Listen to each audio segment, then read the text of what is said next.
between two thieves: regret for yesterday and fear for the future. You know, Toastmaster of the Day, Miss President, and members and guests, how to predict the future?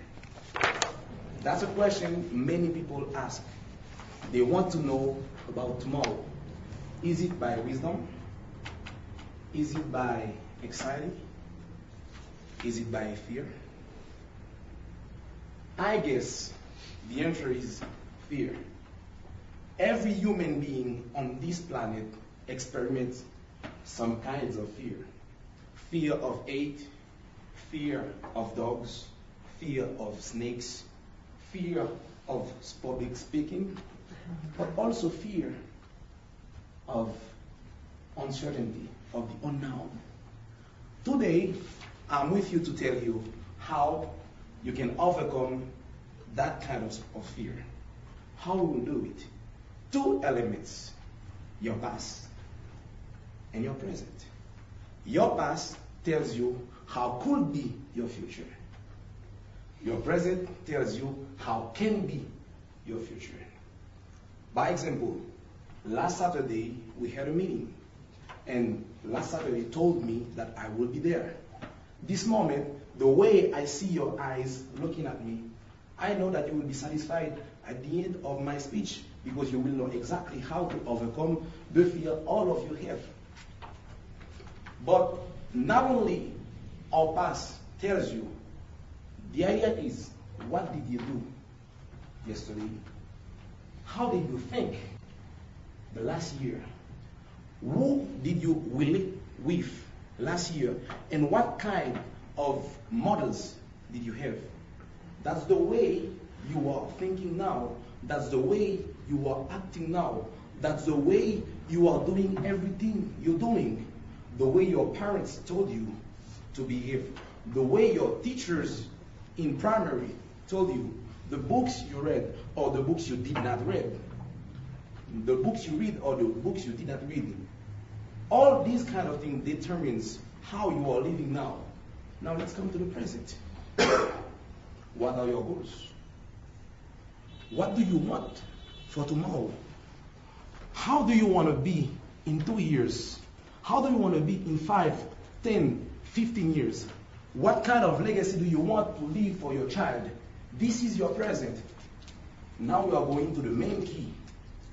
We have the past, who told you how could be. The present, who is telling us how can be. But the main key is our mind. The mind, the way, in fact, we have, the concepts we have, they determine how will be our tomorrow. Maybe you can go with a fortune teller. Maybe you can need a prophet. Or maybe you can need someone, a magic one with very wonderful powers to tell you.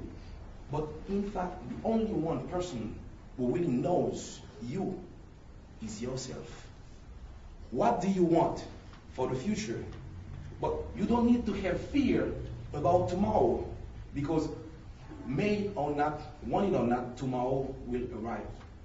So we cannot break this law. And we are always living in the 3 dimensions of time. We are always living in the past, in the present, and in the future.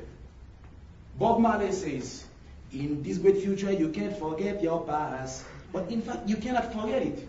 Because there are, as Monica told it, we bring every souvenir in our body. So the fact is not to forget the past. The fact is, what do I have to correct in my past? How do I have to behave in the present? And this will be the result of the future. The future, let me tell you, is now. Don't search for anything in the planet Mars or in Venus. You don't need to go to the moon. Let's stay on Earth. What are we doing? Remember, we have 3 keys: our past, our present, and our mind.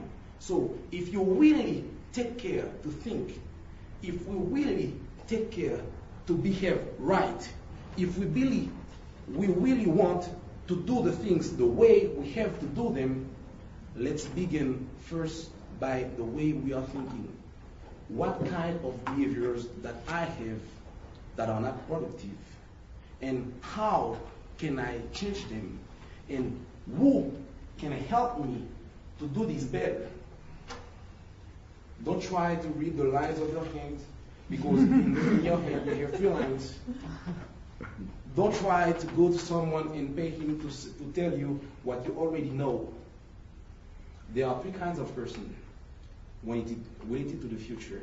Those who let it happen, those who make it happen, and those who wonder. So, if you want to predict the future, you have to take the control of your present. Take the control of your present, and you will have the future in the palm of your hand.